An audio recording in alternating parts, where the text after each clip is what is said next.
Francis Riudique at narito ang mga napapanahong balita.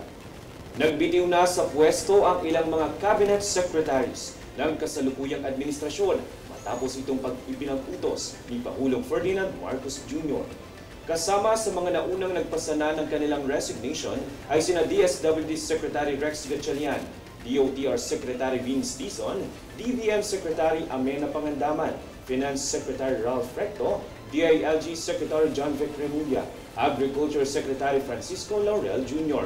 Ilan lang po yan sa nag-resign ng mga cabinet secretaries. Ayon sa inilabas na pahayag ng Malacanang, layo ng utos ng Pangulo na mas maging focus at maging maganda ang performance ng Administrasyong Marcos. Sa kabila nito, tiniyak ni Marcos na hindi maaantala ang gampanin at serbisyo ng pamahalaan kasabay ng naturang pagbabago sa mga opisyal sa gabinete.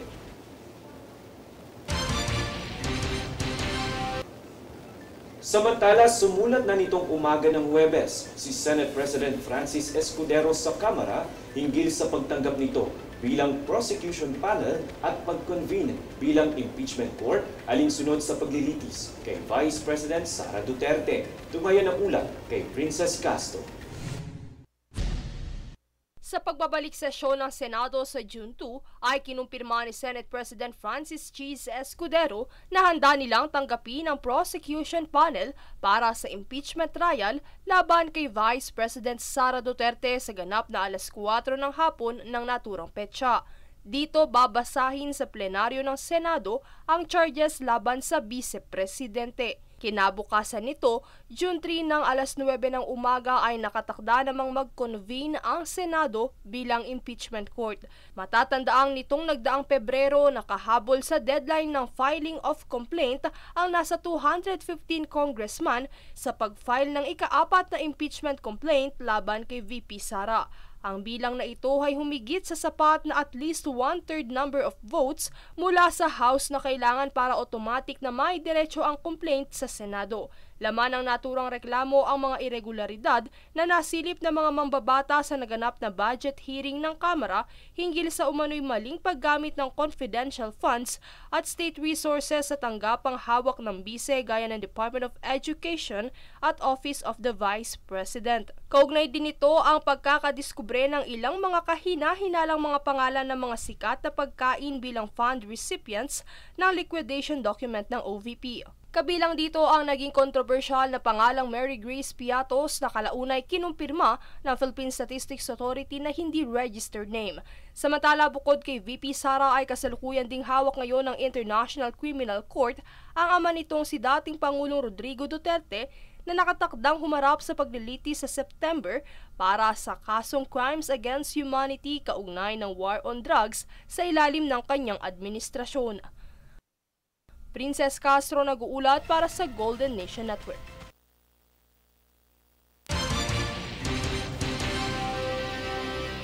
Samantala sa inanunsyong 7 bagong cast members ng Season 2 at 3 ng TV series na Avatar, The Last Airbender nitong Miyerkules, kabilang po dito ang 2 Filipino actors na sina Dolly De Leon at John Briones. Nakatakdang gampanan ni Dolly ang kambal na sina Lo at Lee na elderly advisors at firebending instructors ni Fire Princess Azula. Habang si Filipino-American actor naman na si Briones ay gaganap na Swordmaster at White Lotus Warrior. Kinumpirma naman ng main cast na tapos na i-shoot ang pangalawang season ng palabas at naumpisahan na po ang produksyon ng pangatlong season.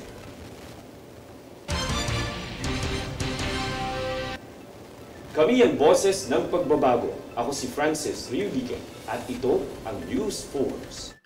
Sa ulo ng mga balita, 2 kaso ng MPAX na itala sa BARM. MMDA mas hihigpitan ang no contact apprehension policy sa EDSA at C5 Road. BBBM ipinag-utos ang courtesy resignation sa mga opisyal ng gobyerno. Pag-aaral ng Korean language ng mga pulis nais ipatupad ng PAO. Filipino actors Dolly De Leon, John Briones, kabilang sa cast ng Avatar The Last Airbender. At US President Trump nilinaw ang umano'y peking impormasyon ukol sa white genocide sa South Africa. Patas at pantay na balita, komprehensibong ulat para sa pulso ng masa. Ito ang News Force.